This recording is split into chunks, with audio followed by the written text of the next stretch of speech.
നമസ്കാരം. Church bells top 10 ന്യൂസിലേക്ക് സ്വാഗതം. പ്രധാന വാർത്തകൾ. ഇസ്ലാമിക് സ്റ്റേറ്റ് ഭീകരർ തകർത്ത ഇറാഖിലെ കന്യാസ്ത്രീ മഠം വീണ്ടും പ്രവർത്തനം ആരംഭിക്കുന്നു. ഗർഭസ്ഥ ശിശുക്കളെയും വയോധികരെയും ദരിദ്രരെയും എറിഞ്ഞുകളയുന്ന സംസ്കാരത്തെ അപലപിച്ച് ഫ്രാൻസിസ് പാപ്പ. ദേവദാസൻ ഫോർത്തുനാത്തൂസിന്റെ രൂപതാതല നാമകരണ നടപടികൾക്ക് സമാപനമായി.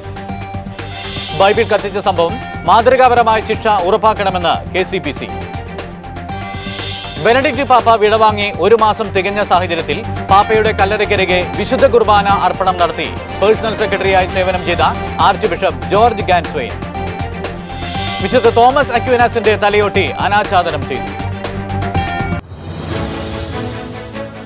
വാർത്തകൾ വിശദമായി.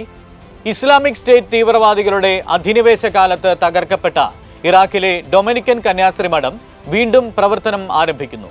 നിനവേ സമതലത്തിലെ ബദനിയിൽ സ്ഥിതി ചെയ്തിരുന്ന സെയിന്റ് ജോസഫ് കോൺവെന്റ് ആണ് ഇറാഖി ക്രൈസ്തവർക്ക് പ്രത്യാശ പകർന്നുകൊണ്ട് വീണ്ടും പ്രവർത്തനം ആരംഭിക്കുന്നത്. പീഡിത ക്രൈസ്തവർക്കിടയിൽ ശുശ്രൂഷ ചെയ്യുന്ന എയ്ഡ് ടു ദ ചർച്ച് നീഡിന്റെ സഹായത്തോടെയായിരുന്നു കോൺവെന്റിന്റെ പുനർനിർമ്മാണം. ഒരു കാലത്ത് പ്രമുഖ ക്രൈസ്തവ കേന്ദ്രമായിരുന്ന ബത്നയിലെ ഡൊമിനിക്കൻ കന്യാസ്ത്രീ മഠവും അവിടെയുണ്ടായിരുന്ന കിൻഡർ ഗാർഡനും 2014-16 കാലഘട്ടത്തിലാണ് ഇസ്ലാമിക് സ്റ്റേറ്റ് ഭീകരരുടെ ആക്രമണത്തിന് ഇരയായത്. ചാപ്പലിലെ അൾത്താരയും തിരുരൂപങ്ങളും ഉൾപ്പെടെ തച്ചുടച്ച തീവ്രവാദികൾ മഠത്തിന്റെ ചുവരുകളിൽ ക്രിസ്തീയ വിരുദ്ധ സന്ദേശങ്ങൾ എഴുതുകയും ചെയ്തു.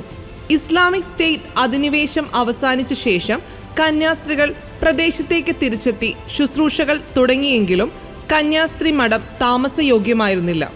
സമീപ നഗരമായ ടെൽകുഫിൽ താമസിച്ചുകൊണ്ടായിരുന്നു ബത്നയിലെ ശുശ്രൂഷകൾ അവർ നിർവഹിച്ചിരുന്നത്. ഈ സാഹചര്യത്തിലാണ് ഇറാഖി ക്രൈസ്തവരുടെ ക്ഷേമത്തിനായി ഇതിനകം തന്നെ നിരവധി പദ്ധതികൾ നടപ്പാക്കുന്ന ACN കന്യാസ്ത്രീ മഠത്തിന്റെ പുനർനിർമ്മാണം ഏറ്റെടുത്തത്. ഇറാഖിലെ സ്വയംഭരണ പ്രദേശമായ കുർദിസ്ഥാനിലെ കൽദായ രൂപത അധ്യക്ഷൻ മോൺസിനോർ പോൾ താബിത് മേക്കോയാണ് പുനർനിർമ്മിച്ച കെട്ടിടത്തിന്റെ കൂദാശ നിർവഹിച്ചത്. ഇസ്ലാമിക് സ്റ്റേറ്റ് അധിനിവേശനത്തിനു മുമ്പ് ഏകദേശം 5000-ൽ പരം ക്രൈസ്തവർ ഉണ്ടായിരുന്ന പ്രദേശമാണ്. ഫ്രാൻസിസ് പാപ്പയുടെ ഡെമോക്രാറ്റിക് റിപ്പബ്ലിക് ഓഫ് കോങ്കോയിലെ 3 ദിവസം നീണ്ട 40ാമത് അപ്പോസ്തോലിക സന്ദർശനം പൂർത്തിയായി.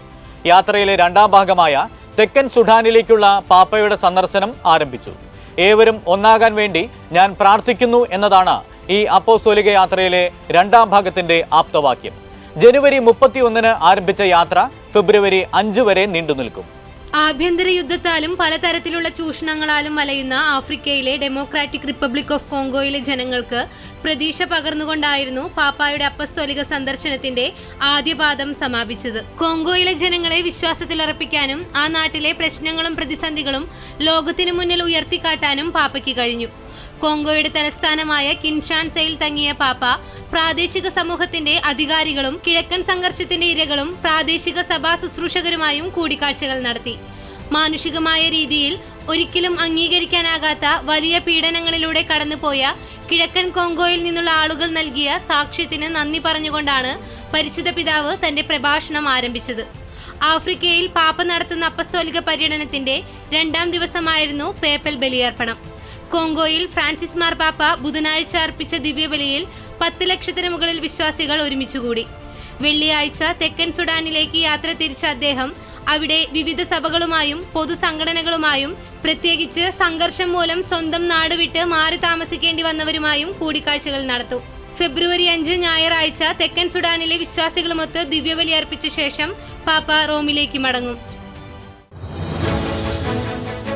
2008 ഒഡീഷയിലെ കാണ്ടമാലിലെ വംശഹത്യയിൽ കൊല്ലപ്പെട്ട 105 രക്തസാക്ഷികളുടെ പേരുകൾ ഉൾക്കൊള്ളുന്ന പുതിയ സ്മാരകം കാണ്ടമാൽ ജില്ലയിലെ കൊളനാജോയിലെ ദിവ്യകാരുണ്യ ദേവാലയത്തിൽ ഉദ്ഘാടനം ചെയ്തു.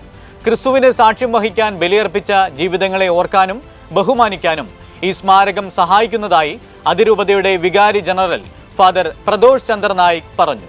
കാണ്ടമാൽ ആക്രമണത്തെ അതിജീവിച്ച 100 കണക്കിന് ആളുകളാണ് ഉദ്ഘാടനത്തിന് ഒത്തുകൂടിയത്. കുർബാനയ്ക്ക് ശേഷം വിശ്വാസികളും വൈദികരും സ്മാരകത്തിനു മുന്നിൽ രക്തസാക്ഷികൾക്കായി സ്മരണകളും പ്രാർത്ഥനകളും നടത്തി. എൻ്റെ സഹോദരൻ്റെ പേര് കണ്ടപ്പോൾ അവൻ്റെ ജീവിതത്യാഗത്തിലൂടെ ക്രിസ്തുവിനുള്ള സേവനവും സാക്ഷ്യവും ഞാൻ ഓർത്തുവെന്നും 2028 ക്രിസ്ത്യൻ വിരുദ്ധ അക്രമത്തിൽ നിഷ്കരുണം കൊല്ലപ്പെട്ട കടക് ഭുവനേശ്വർ അതിരൂപതയുടെ മുൻ ട്രഷറർ ഫാദർ ബെർണാഡ് ഡിഗലിന്റെ സഹോദരൻ ലൂസി ഡിഗൽ പറഞ്ഞു. അവർ ഞങ്ങളുടെ ഹൃദയത്തിലുണ്ട് എന്നും അവർ ധൈര്യം കാണിക്കുകയും ക്രിസ്തുവിശ്വാസത്തിൽ ഉറച്ചു നിൽക്കുകയും ചെയ്തതിനാൽ ഞങ്ങൾക്ക് അവരെ മറക്കാൻ കഴിയില്ല എന്നും പീഡനത്തെ അതിജീവിച്ച സ്മാരകത്തിന്റെ പ്രൊമോട്ടറുമായ ഫാദർ മനോജ് നായക് ചൂണ്ടിക്കാട്ടി.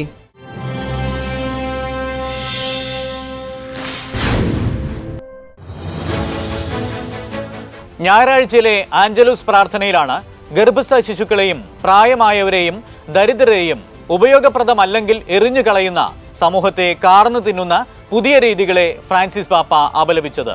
നമുക്ക് എല്ലായ്പ്പോഴും ജീവിതത്തെ ബഹുമാനിക്കുകയും പ്രോത്സാഹിപ്പിക്കുകയും ചെയ്യാം.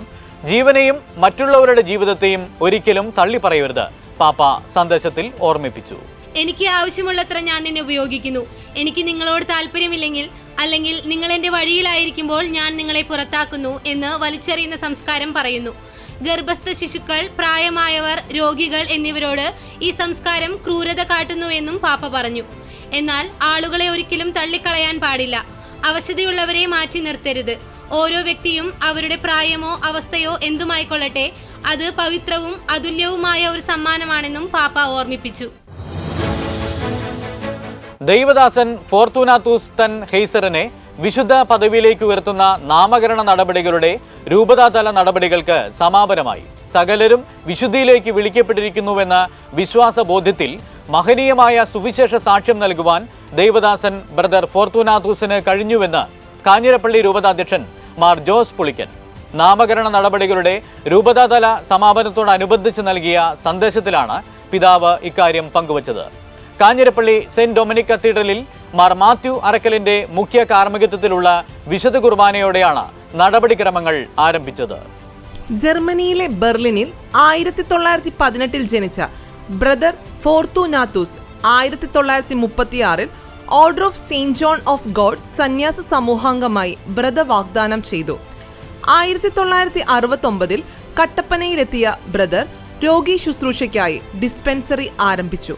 പ്രസ്തുത ഡിസ്പെൻസറി സെന്റ് ജോൺസ് ആശുപത്രിയായി പിന്നീട് വളർന്നു. വേദന അനുഭവിക്കുന്നവരുൾപ്പെടെയുള്ള സഹോദരങ്ങളിൽ ദൈവസാന്നിധ്യം തിരിച്ചറിഞ്ഞ് ശുശ്രൂഷിച്ച ബ്രദർ ഫോർത്തൂനാത്തൂസ് അനേകർക്ക് ആശ്വാസമായി. അഗതികൾക്കും അശരണർക്കും സ്നേഹസാന്ത്വനമാകുവാൻ Sisters of Charity of Saint John of God സന്യാസിനി സമൂഹം 1977 സ്ഥാപിച്ച ബ്രദർ ഫോർത്തൂനാത്തൂസിന്റെ ജീവിത മാതൃക അനേകർക്ക് പ്രചോദനമേകുന്നുണ്ട്. നിത്യസമ്മാനത്തിനായി 2005 വിളിക്കപ്പെട്ട ബ്രദർ ഫോർത്തൂനാത്തൂസിനെ 2014 നവംബർ 22 കട്ടപ്പന ഫൊറോന പള്ളിയിൽ വെച്ച് രൂപത അധ്യക്ഷനായിരുന്ന മാർ മാത്യു അറക്കൽ ദൈവദാസനായി പ്രഖ്യാപിക്കുകയും രൂപതാതല നടപടിക്രമങ്ങൾക്ക് തുടക്കം കുറിക്കുകയും ചെയ്തു. നാമകരണ കോടതി നടപടിക്രമങ്ങൾ പൂർത്തിയാക്കിയതിനെ തുടർന്ന് 2022 December 15 Kattappana Saint John of God's Brothers സെമിത്തേരിയിലെ കബറിടം തുറന്ന് മെഡിക്കൽ ഫോറൻസിക് വിദഗ്ധരുടെ സഹായത്തോടെ ഭൗതിക അവശിഷ്ടം പരിശോധിച്ച് Saint John of God's Brothers ചാപ്പലിൽ പുനർസംസ്കരിച്ചിരുന്നു. വിശുദ്ധ ബൈബിൾ കത്തിച്ച് വീഡിയോ എടുത്ത് സമൂഹ മാധ്യമങ്ങളിലൂടെ പ്രചരിപ്പിച്ച് സമൂഹത്തിൽ നിലനിൽക്കുന്ന മതസൗഹാർദ്ദവും സമാധാനവും നശിപ്പിക്കാൻ ശ്രമിച്ചത് അത്യന്തം നിർഭാഗ്യകരവും അപലപനീയവുമാണെന്ന് KCBC. വളരെ സമാധാനപൂർവ്വം ജീവിക്കുന്ന ക്രൈസ്തവ സമൂഹം തങ്ങളുടെ നേരെ വരുന്ന ഇത്തരം പ്രകോപനപരമായ അവഹേളനങ്ങളെയും അധിക്ഷേപങ്ങളെയും ക്രൈസ്തവ ശൈലിയിൽ അവഗണിച്ച് കളയുന്നതാണ് ഇത്തരക്കാരെ ഇങ്ങനെ പ്രതികരിക്കാൻ പ്രേരിപ്പിക്കുന്നത്. ക്രൈസ്തവർ സമാധാനപരമായി തന്നെ സഹവർത്തിക്കാനാണ് ആഗ്രഹിക്കുന്നതെന്ന് KCBC ചൂണ്ടിക്കാട്ടി. സമൂഹത്തിൽ മതസ്പർദ്ധ വളർത്തുന്ന തരത്തിലുള്ള ഒരു പ്രവൃത്തിയും ആരുടെ ഭാഗത്തു നിന്നും ഉണ്ടാകരുത്. ലോകത്തൊരിടത്തും മതഗ്രന്ഥങ്ങളും മതചിഹ്നങ്ങളും അവഹേളനത്തിന് വിധേയമാക്കപ്പെടരുത് എന്നതാണ് ക്രൈസ്തവ നിലപാട്. ഇക്കാര്യം ഉറപ്പുവരുത്തേണ്ടത് അതാതു രാജ്യത്തിന്റെ പൗരന്മാരുടെ കടമയാണ്, ഭരണാധികാരികളുടെ ഉത്തരവാദിത്വമാണ്. ജീവനും സ്വത്തും സംരക്ഷിക്കാനുള്ള ഉത്തരവാദിത്തം സർക്കാരിനുള്ളതുപോലെ തന്നെ മതസ്വാതന്ത്ര്യവും സംരക്ഷിക്കാനുള്ള കടമയും സർക്കാരിനുണ്ട്. സമുദായ സ്പർദ്ധ വളർത്തുന്ന ഇത്തരം വ്യക്തികളെയും പ്രസ്ഥാനങ്ങളെയും രാജ്യത്തിന്റെ നിയമത്തിന്റെ പരിധിയിൽ നിന്ന് നിയന്ത്രിക്കാൻ സർക്കാർ തയ്യാറാകണം. ബൈബിൾ കത്തിച്ചയാൾക്കെതിരെ നിയമ നടപടികൾ സ്വീകരിച്ച സർക്കാർ നിലപാട് സ്വാഗതാർഹമാണ്. എന്നാൽ അയാൾക്ക് അർഹമായ ശിക്ഷ വാങ്ങി നൽകുന്നതിലും സർക്കാർ മാതൃകാപരമായി പ്രവർത്തിക്കണം. വിവിധ രാഷ്ട്രീയ സാംസ്കാരിക മേഖലകളിൽ പ്രവർത്തിക്കുന്നവർ ഇത്രയും ഗൗരവമായ ഒരു സംഭവം സാമൂഹിക മാധ്യമങ്ങളിലൂടെ പ്രചരിക്കപ്പെട്ടിട്ടും പരസ്യമായി പ്രതികരിച്ചതായി കണ്ടില്ല എന്നത് ഭയപ്പെടുത്തുന്ന കാര്യമാണെന്നും KCBC പ്രസ്താവിച്ചു. മുൻ പാപ്പ ബെനഡിക്റ്റ് 16 നിത്യസമ്മാനത്തിന് വിളിക്കപ്പെട്ട് ഒരു മാസമായ സാഹചര്യത്തിൽ പാപ്പയുടെ പേഴ്സണൽ സെക്രട്ടറിയായി സേവനം ചെയ്ത ആർച്ച് ബിഷപ്പ് ജോർജ് ഗാൻസ്വെയിൻ ബെനഡിക്റ്റ് പാപ്പയെ അടക്കം ചെയ്ത കല്ലറയ്ക്കരികെ വിശുദ്ധ കുർബാന അർപ്പിച്ചു. വളരെ കുറച്ച് ആളുകൾക്ക് മാത്രമായിരുന്നു വിശുദ്ധ കുർബാനയിൽ പങ്കെടുക്കാൻ അനുമതി ഉണ്ടായിരുന്നത്. മുൻ വത്തിക്കാൻ ഔദ്യോഗിക വക്താവും റാറ്റ്സിംഗർ ഫൗണ്ടേഷന്റെ പ്രസിഡന്റുമായ ഫാദർ ഫെഡറിക്കോ ലംബാർഡി ആയിരുന്നു സഹകാർമ്മികൻ. വിശുദ്ധ പത്രോസിന്റെ സിംഹാസനത്തിലെ എക്കാലത്തെയും മികച്ചതും സ്വാധീനമുള്ളതുമായ ദൈവശാസ്ത്രജ്ഞരിൽ ഒരാള് എന്ന് ബെനഡിക്റ്റ് പാപ്പായെ വിശേഷിപ്പിച്ച ആർച്ച് ബിഷപ്പ് ജോർജ് ഗോൻസെലിനെ ദൈവശാസ്ത്രജ്ഞരെയും മെത്രാന്മാരെയും സഭയുടെ ഐക്യത്തെയും വിശ്വാസത്തെയും ബാധിക്കുന്ന അപകടകരമായ ദൈവശാസ്ത്ര സിദ്ധാന്തങ്ങളിൽ നിന്നും അകറ്റി നിർത്തുവാൻ വേണ്ട ഉപദേശങ്ങൾ നൽകുന്നത് തന്റെ ദൗത്യമായി ബെനഡിക്റ്റ് 16 കണ്ടിരുന്നുവെന്നും ഇക്കാരണത്താൽ തന്നെ പൊന്തിഫിക്കേറ്റിൽ ചില എതിർപ്പുകൾ ഉണ്ടാകുമെന്ന് അദ്ദേഹത്തിന് അറിയാമായിരുന്നെന്നും സഭാജീവിതം രാഷ്ട്രീയപരമോ സഭാപരമോ ആയ നിക്ഷിപ്ത താൽപ്പര്യങ്ങൾക്കനുസരിച്ചല്ല കൈകാര്യം ചെയ്യേണ്ടതെന്ന് വിശ്വസിച്ചിരുന്നതിനാൽ അദ്ദേഹത്തിന് ധാരാളം വിമർശനങ്ങൾ നേരിടേണ്ടി വന്നിരുന്നുവെന്നും മെത്രാപ്പൊലിത്ത പറഞ്ഞു.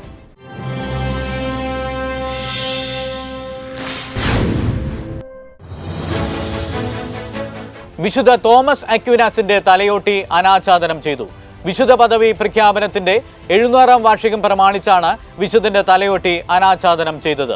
വിശുദ്ധ പദവി പ്രഖ്യാപനത്തിന്റെ 700-ാം വാർഷികത്തിന്റെ ഭാഗമായി നടന്ന തിരുശേഷിപ്പ് പ്രയാണത്തോടനുബന്ധിച്ചാണ് വിശുദ്ധന്റെ തലയോട്ടി പുതിയ തിരുശേഷിപ്പ് പേടകത്തിലേക്ക് മാറ്റിയത്. ടൂളൂസ് രൂപതയുടെ ചാൻസലർ മോൺസിഞ്ഞോർ ജീൻ ലൂയിസ് ബ്രൂഗസിന്റെ സാന്നിധ്യത്തിൽ ഫ്രാൻസിലെ ടൂളൂസ് ഡൊമിനിക്കൽ ആശ്രമത്തിലെ പുതിയ സ്മാരകത്തിലേക്കാണ് തിരുശേഷിപ്പ് മാറ്റിയിരിക്കുന്നത്. ഡൊമിനിക്കൻ സന്യാസിയും പുരോഹിതനുമായ അക്വിനാസ് സഭാ പണ്ഡിതനും ദൈവശാസ്ത്രജ്ഞനും തത്വചിന്തകനുമായാണ് പരിഗണിക്കപ്പെടുന്നത്. മധ്യപ്രദേശ് പോലീസ് മതപരിവർത്തനം ആരോപിച്ച് അറസ്റ്റ് ചെയ്ത മലയാളി വൈദികനായ തിരുവനന്തപുരം നെല്ലിമൂട് സ്വദേശി ഫാദർ പ്രസാദ് ദാസിന്റെ വിഷയത്തിൽ ദേശീയ ന്യൂനപക്ഷ കമ്മീഷൻ ഇടപെടുമെന്ന് കമ്മീഷൻ ചെയർമാൻ ഇക്ബാൽ സിംഗ് ലാൽപുര പറഞ്ഞു. ദേശീയ ന്യൂനപക്ഷ കമ്മീഷൻ പാനൽ ബോർഡ് അംഗം ജോർജ് സെബാസ്റ്റ്യനും CSI മോഡറേറ്റർ ബിഷപ്പ് ധർമ്മരാജ് റസാലവും നൽകിയ കത്തിന്റെ അടിസ്ഥാനത്തിലാണ് ഈ തീരുമാനം.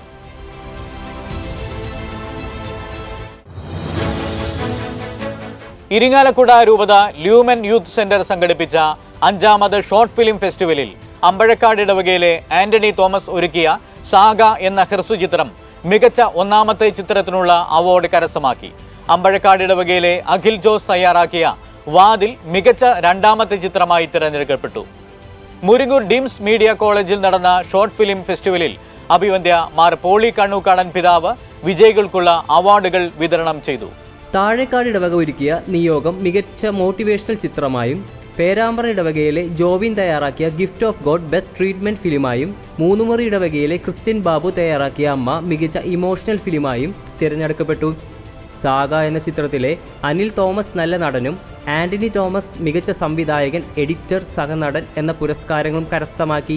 വാതിൽ എന്ന ചിത്രത്തിലെ പ്രിയ ദുബെ മികച്ച നടിയും, അക്ഷയ് ഡേവിഡ് മികച്ച സിനിമാറ്റോഗ്രാഫർ അവാർഡും, അമ്മ എന്ന ചിത്രത്തിലെ ജോഷുവ സാജൻ മികച്ച ബാലനടനുള്ള അവാർഡും കരസ്ഥമാക്കി. Father Joshy Kalleli, father Liju Manjaprakaran, brother Bijesh, Thomas Lonappan, Jiji Padamadan, Joy Arikkad, Jacob, Adon എന്നിവർ നേതൃത്വം നൽകി. ചർച്ച് ബെൽ ടോപ്പ് 10 ന്യൂസ് ഇതോടെ സമാപിക്കുന്നു. നന്ദി.